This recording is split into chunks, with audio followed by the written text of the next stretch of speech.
Welcome, Tailgate Legends. All right, it's uh, it's been a few weeks since I made a video, and I'm sorry. In the off season, I did say that I was going to try to make a video every week. Um, it has been busy. Not that I haven't had a time. I probably could have made time, but just didn't. But here I am, week 5. Yeah, shit. Week 5. So I have a pretty good video for you today, I think. Gonna go through last week's matchups. Then I am going to do a segment and I am going to list off my 10 most exciting players to watch in the NFL in order. And then we're gonna go through and break down and predict next week's matchups, or this week's matchups. It's Thursday, October 13th. So we have the Washington Commanders against the Chicago Bears tonight. Should be a doozy. Jeez. It's hilarious because I have both of their defenses. I'm like, okay, so let's go ahead and start it off right away by, like I said, breaking down last week's matchups. Let me just get there real quick. Okay, so actually, let me break down the standings first. So we have, okay, in the bags division, the other division, we have in first place,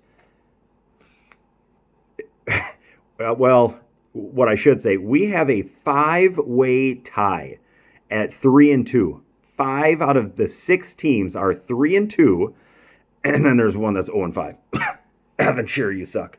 But there are 5 teams that are 3-2.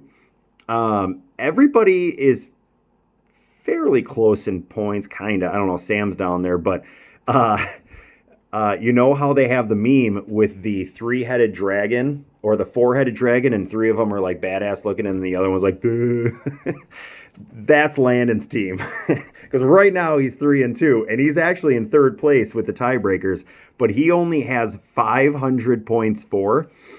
500 points for. The next lowest person is Sam & Co. at 625, so 122 points higher. But in Landon's defense, he leads the league. He leads this whole league in bench points. So as I was going through and as I was looking at previous weeks, all I'm looking at is Landon with just a fuck ton of points on his bench. So I'm like, okay, well, Landon does have a pretty good team here. He does. You're going to have to be a really good coach this year. I think if you can kind of get your coaching line or your lineup set really well this year, I think you'll have a chance. But you're going to have to do an outstanding job picking the right matchups, picking the right players to put in, so that you give yourself a chance. So 3-2, 3-2, 3-2, 3-2, 3-2, 0-5. Okay, our division. We have me at 4-1 in first, but my points for are lower than 2 other teams, Pump and Munch and Yacht and Prusky, who are both at 3-2. Then we have Boggs and Lemish, both at 2-3. Lemish has the least amount of points in the league by 4 points, and he is 1-4. Or sorry, Lemish has 499 points and is 2-3. Then you have Whitey at 1-4, 541 points for. Yeah, Whitey's team just. I thought I was ranking him too low. Remember when I did my preseason rankings? I had him pretty low, and I was like, man, how do I have him so low? He has good players, but yeah, just kind of going through it now, it kind of makes sense. You know, I did a pretty good job. No big deal. Yeah, so maybe he'll get it going. Who knows? Okay, so moving on here, gonna go to last week's matchups.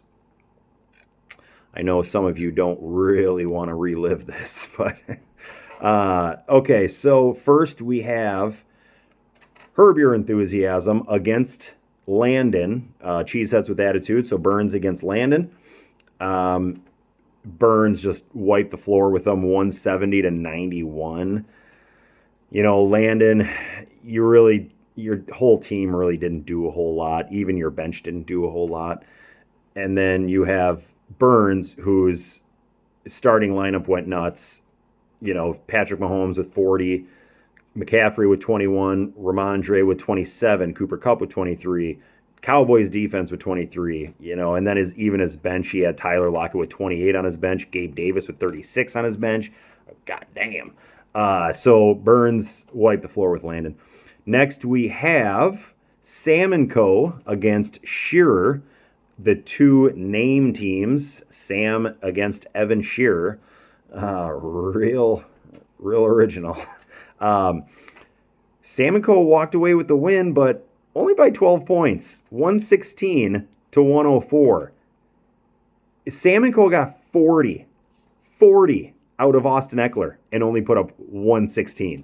So that ain't going to get it done most weeks. Taysom Hill on their bench with 45. Ugh. I mean, who's going to start Taysom Hill over Darren Waller, though? Oh, man. I think Darren Waller played one series? Maybe two? I don't know. I don't know, but I know he didn't do anything. And then Shearer, your team sucks. So, yeah, you put up 104. Then we have Diggs in a Blanket, Lemke against Roofer, Ricky 2000. Roofer put up 146. He wins against Lemke. Lemke only put up 128. So Ricky 2000 got 1 out of Christian Kirk, got 0 out of Devontae Parker, and got 0.6 out of TJ Hawkinson. So between 2 of his receivers and his tight end, he got a total of 1.7 points, still put up 146 because Josh Allen put up 51, Delvin Cook put up 31, Josh Jacobs put up 35. Goddamn. Then on the other side, we have Lemke. Team is real banged up. I mean, you go down his list, his roster, it's out.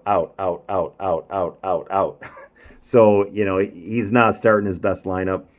But you only have 17, 18 players on your team, so you do not have a big roster anyway. But Geno Smith with 35, Stephon Diggs with 23. Your players didn't do terrible. You put up 128, and I feel like half the time that's good enough to win, but not today. Next, we have Chase and Lamb. Whitey against me. The Muth is Luth. I ended up coming away with the victory. All around, I got pretty good performances, except for A.J. Dillon, which, dude, I was fucking ready to put Jeff Wilson into my freaking lineup, and I'm making a stupid freaking breakfast for the stupid freaking family for the stupid freaking Packer game in London at 8:30 in the morning. Well, I have A.J. Dillon sitting on my lineup, and I'm rushing around trying to freaking cook this stupid breakfast, and I'm like, oh, I got to get Jeff Wilson in my lineup. And I go to freaking put him into my lineup, and I'm running around everywhere, and the freaking rosters are locked. I'm like, motherfucker. But I'm like, well, it is A.J. Dillon, so maybe he can do something. Wrong. Fucking wrong. No. So 153 for me. Whitey put up 98. Kind of all-around performance was not good except for his defense. But I got decent performances out of most everybody, so yeah. Next, we have Fresh Prince of Elair, Boggs against Lemish. God, this is always a fun matchup to watch because I know what they're saying to them. We all know what they're saying to themselves, Lemish and Boggs, before they play each other, which is I can't lose to this motherfucker. I cannot lose to this motherfucker. And who won? Lemish won 117 to a hundo. So Boggs got 20 out of Rodgers, 33 out of Fournette. Otherwise, no bueno. And then on the other side, Lemish got fucking 12 out of Russell Wilson. Russell Wilson sucks. God. They're like, oh, well, he's playing through a shoulder injury. Yeah. Does that shoulder injury fucking make him blind too? What are we talking about right now? He is missing wide open fucking receivers. He's not even looking at them. He's not even seeing them. Oh, it's because of his shoulder. You're fucking stupid. Russell Wilson sucks right now.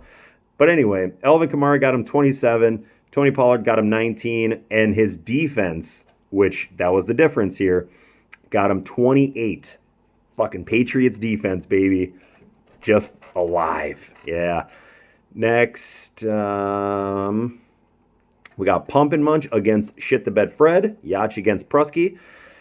This is probably matchup of the week right here, I think. Yeah, I mean,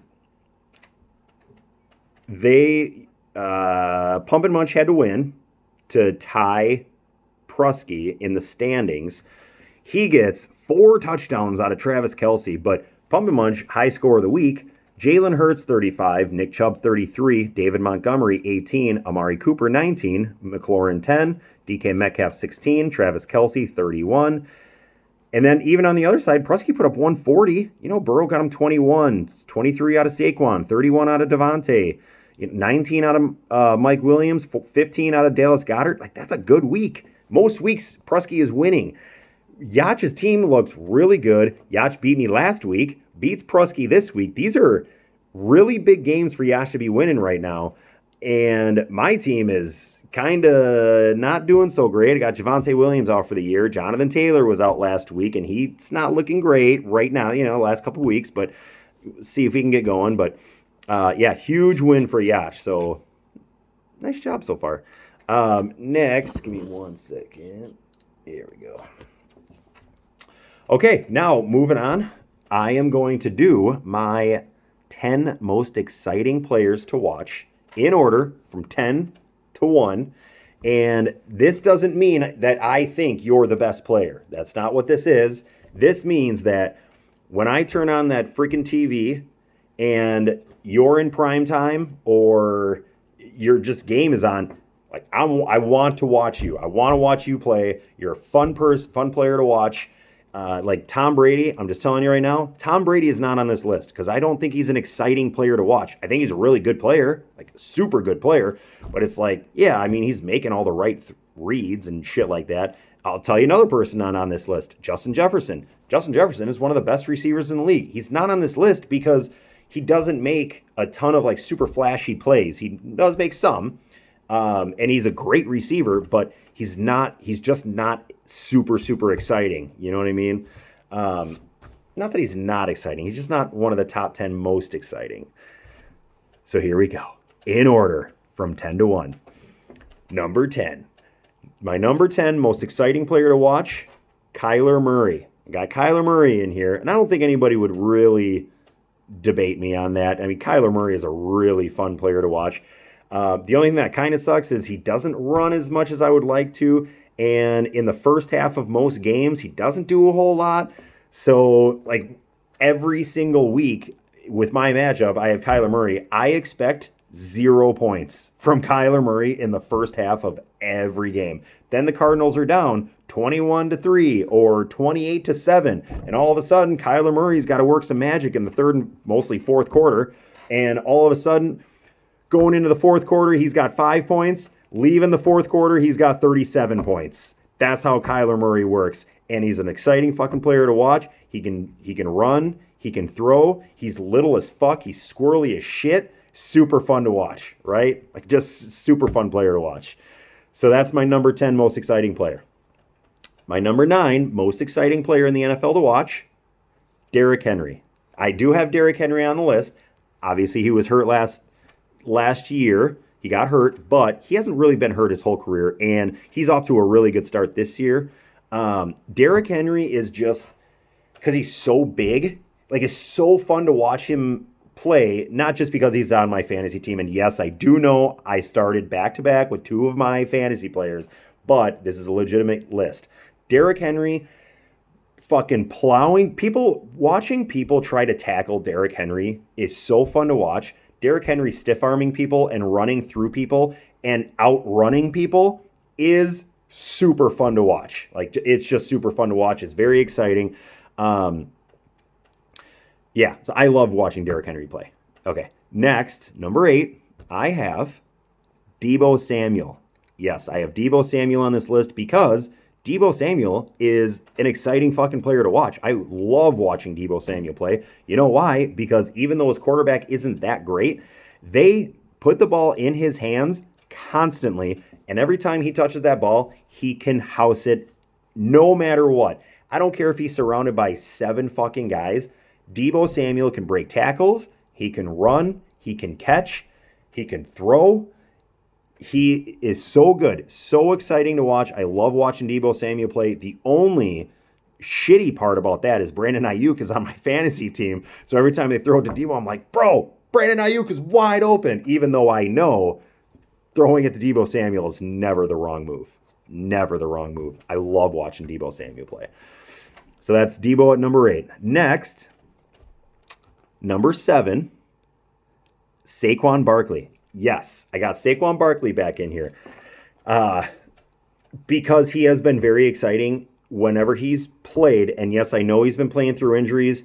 And kind of a spoiler alert, Christian McCaffrey is not on my list. And I thought I really wanted to get Christian McCaffrey in here. But at the end of the day, for me, if you give me the choice to watch Christian McCaffrey or Saquon in a game, take all the other variables out, take every other variable out. Would I rather watch Saquon play or would I rather watch Christian McCaffrey play? And right now, at this very moment, I would rather watch Saquon Barkley play. And that's what this list is. It's not like for the whole year, because you know how it goes. Like somebody that's really close to being on this list that's not on this list, like Dalvin Cook, Alvin Kamara. Neither of those two are on this list because I don't know, they're not as young as they used to be. Not that they're old, but Christian McCaffrey's dealt with injuries, and I know Saquon has too, but it's just for me. I would just rather watch Saquon Barkley because, again, he can outrun people, he can run through people. He's a great, great ball carrier. Just an exciting player to watch. So, number 6, I have Tyreek Hill.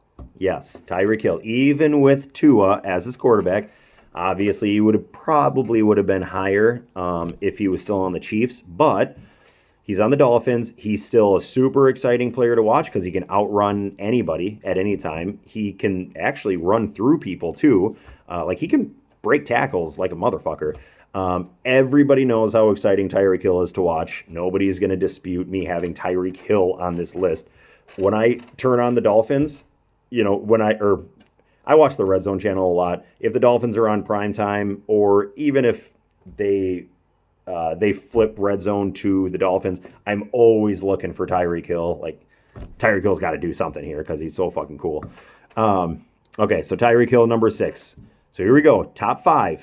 We're into the top 5 now. Number 5, I have Jamar Chase.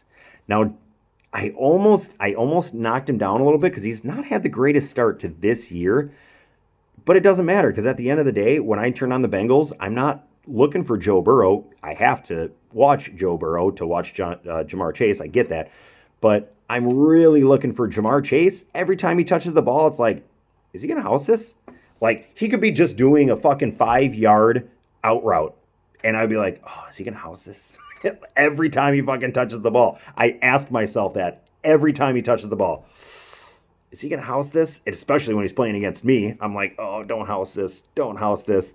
Be like on the fucking, their own 10-yard line, he catches a fucking slant route. Dude, and that's how OBJ used to be too. Like his first 2 years in the league, that's how OBJ was. Like, oh, he just caught a fucking 5-yard slant route. Oh, and he's gone. Okay. That was cool. Except he just beat the shit out of me in fantasy football, but it was cool to watch. So that's how Jamar Chase is. Very, very much like OBJ was, first couple of years in the league.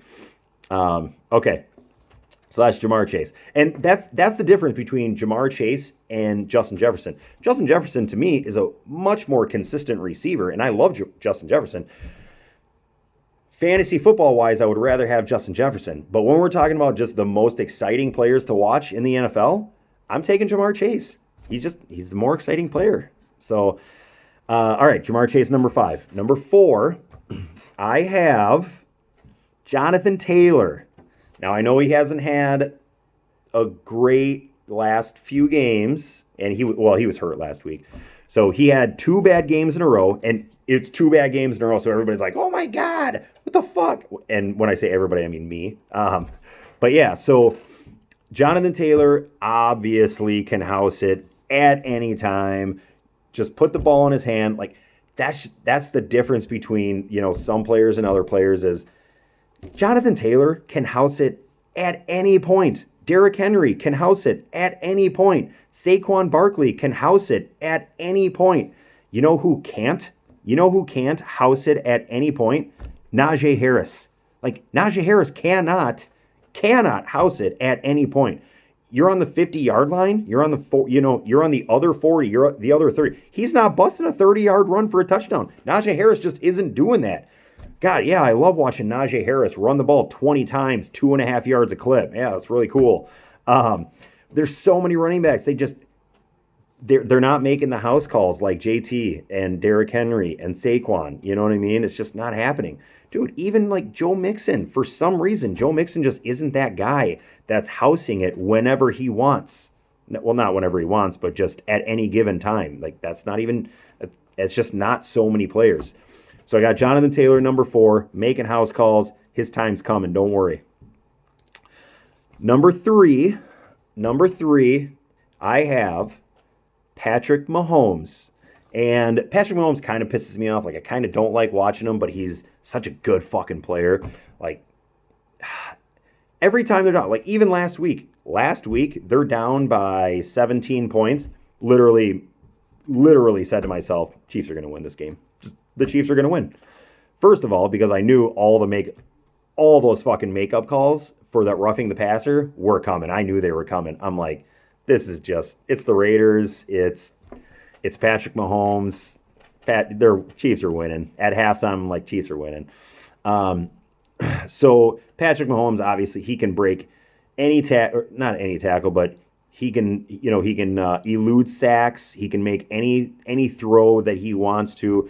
He's got Travis Kelce. He's got, Andy Reid. Such a good offense and such a great player for that offense. It's like, I'm never not watching the Chiefs. I'm just never not watching the Chiefs, especially when they're in primetime. I love watching the Chiefs. So, so I got Patrick Mahomes at number 3. Number two most exciting player to watch, Lamar Jackson. Love watching Lamar Jackson. And these are just obvious players, but to me, Lamar Jackson is the second most exciting player to watch. He can run, he can throw for the most part. He still struggles a little bit, and he throws to my favorite tight end in the NFL, Mark Andrews. But that's, Lamar Jackson, man, like he jukes, he spins, he breaks tackles, he's so fast. Every time he touches the ball, it's like, oh, what's going to happen? So yeah, I got Lamar Jackson at number 2. Really exciting to watch. And then last but not least, my number 1 most exciting player to watch, Derek Roofer. You're gonna just love me for saying it, but it's got to be Josh Allen. Has to be Josh Allen. He can run, he can throw, he can break sacks, he can make every single throw. He can do anything that any other quarterback can do except better. That's just the way it is. I do hate to say it because, again, I'll say this for the 400th time. I'm gonna have to pay Roofer $100 because I basically said that Josh Allen is gonna suck when he was drafted. I'm gonna pay for it. So. But yeah, Josh Allen, the most exciting player to watch in the NFL. And I don't even know if it's that close. Like the difference between him and Lamar Jackson, Patrick Mahomes. This week, actually, we got the Bills against the Chiefs. Really exciting matchup, but I'm most excited to watch Josh Allen play. That's what I'm most excited about. I'm obviously excited about the matchup between Patrick Mahomes and Josh Allen. But I'm more so just excited to watch Josh Allen sling the fucking rock and just run people over. Guy's so good. All right, so that's that. Excuse me. Top 10 most exciting players to watch. I'm coming up on 25 minutes here, so I am going to do some projections real quick, or some predictions, I should say. All right. First, we have Cheeseheads with Attitude against Ricky 2000. I'm taking Ricky 2000. Don't even really have to look at the matchups too hard because Ricky 2000 has Josh Allen. That's about it. Um, but, Landon's team isn't terrible. It's not bad. Next, we have Herb Your Enthusiasm Burns against Sam & Co. So here we go. These are two of the 5 teams that are 3-2 in the other division. In that division, going up against each other. So this is a big week for these guys. Okay, Lamar Jackson against Patrick Mahomes. That could be a wash. Eckler against McCaffrey could be a wash. I think I'm taking Eckler though. Najee Harris against Stevenson could be a wash. Singletary against Kenneth Walker could be a wash. Michael Pittman against Cooper Kupp, taking Cooper Kupp. Michael Thomas against Deebo Samuel, taking Deebo Samuel. Taysom Hill against Kyle Pitts, I'm taking Taysom Hill. I'm legitimately taking Taysom Hill because Kyle Pitts sucks. You want to know who I'd rather have than Kyle Pitts? Pretty much any other tight end in the fucking NFL. I would rather have over Kyle Pitts. But, you know what? Burns, you get Kyle Pitts. You get the unicorn. You got the unicorn. All right, yeah, so, fuck. I think I'm taking Sam & Co in this one, but, man, this is as 50-50 as it gets. Yeah, I'm going to take Sam & Co, though, over Burns. But, fuck. You know what sucks? Fucking Mahomes. Kansas City's going up against the Bills. The Bills have a really good defense, but Mahomes is going to shred them. I just know it. But he's, Lamar Jackson. I'm taking Sam & Co. Moving on. Diggs in a blanket. Diggs in a blanket against Evan Shearer. I'm taking Diggs in a blanket. Don't even really have to get into that too much. Next we have me against Prusky. I didn't know I was going up against Prusky this week. All right, Kyler against Joe Burrow. That could be a wash. Jonathan Taylor against Saquon. I'm taking Saquon there because JT goes up against the Jaguars if he plays. And then I got Jeff Wilson in there now. I don't know if I'm going to stick with that. Jeff Wilson against Chris Godwin. That could be a wash, I think. Hollywood Brown against Jerry Jeudy. I guess I'm taking Hollywood Brown there. Justin Jefferson against Devontae Smith. I'll take Justin Jefferson. Cortland Sutton against Mike Williams. I'll take Mike Williams. Mark Andrews against Dallas Goedert. Obviously, I like Mark Andrews, but Dallas Goedert's good too, so that could be a wash. Brandon McManus against Chris Boswell, and then the Bears D against the fucking Eagles D. This is 50-50 too. Yeah,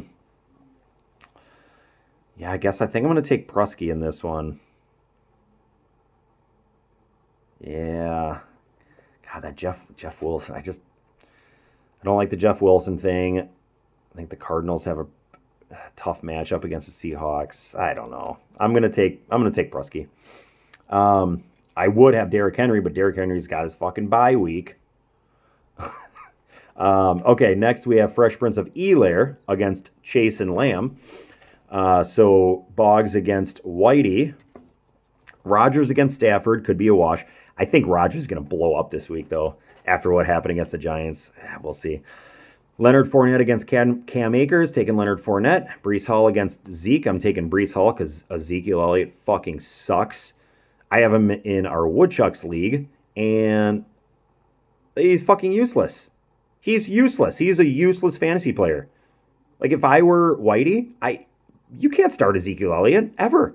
You just can't do it. I would rather start Kenneth Gainwell over Ezekiel Elliott. At least Kenneth Gainwell has a chance to get in the end zone.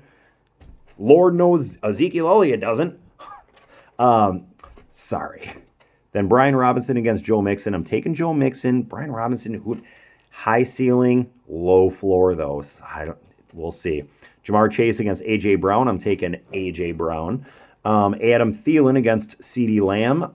I'm taking CeeDee, but that could be close. Ertz against Bellinger. Taking Ertz. I'm going to take Boggs in this one. Yeah, I'll take Boggs in this one. All right, moving on. Last but not least, Lemish against Yacht. This is a big week for both of them. I guess I don't even really have to look because I'm taking Yacht. That's how good Yacht's team is right now. I'm just assuming that he's going to beat up on the bottom tier teams. Jalen Hurts is playing great. Nick Chubb is playing great. David Montgomery, Amari Cooper, Travis Kelce. I skipped over McLaurin and Metcalf, but they they hold their own. They're serviceable.